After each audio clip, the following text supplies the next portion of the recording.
Russia's only remaining anti-war political party has been barred from taking part in September's parliamentary elections. Russia's Supreme Court today upheld a lower court's ruling that the Yabloko party was guilty of receiving foreign funding and spreading extremism. Hundreds of Yabloko party supporters gathered near the court in a show of solidarity. Yabloko's party leadership say they will appeal the ruling within the stipulated 5-day deadline. All right, for more on this now, we want to cross over to DW's Yuri Rishedo. He is covering Russia from the Latvian capital, Riga. You may remember DW is banned inside Russia. Yuri, how significant is this decision, given that Yabloko has long been one of the few legal opposition parties in Russia? Well, Brent, this is a pretty big deal, I would say.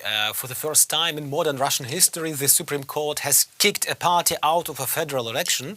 What's particularly striking is that this happened just a week and a half after Russia's Central Election Commission approved Yabloko's registration. So, and it happened even though it further damages the credibility of the elections.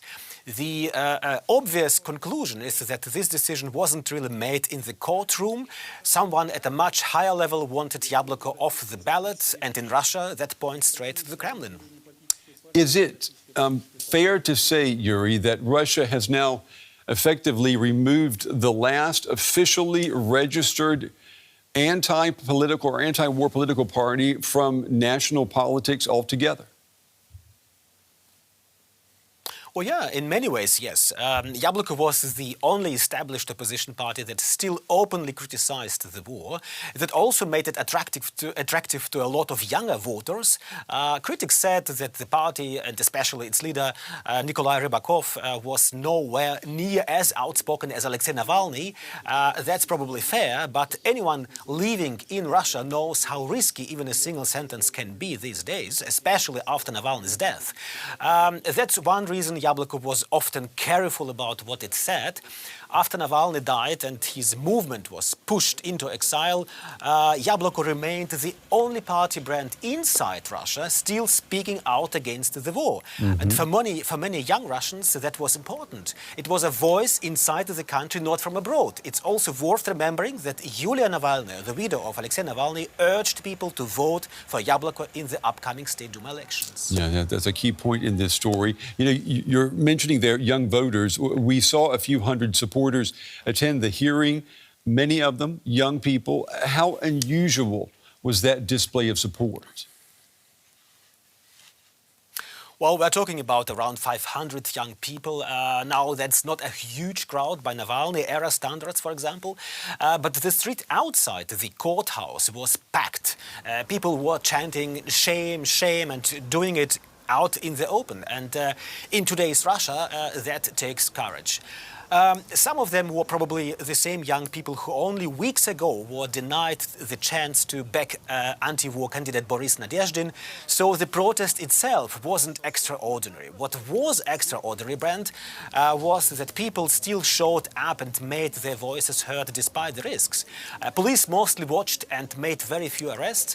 The authorities may simply have decided that a protest of that size wasn't worth it turning into a bigger story. And Yuri, ahead of these parliamentary elections, what meaningful opposition is left?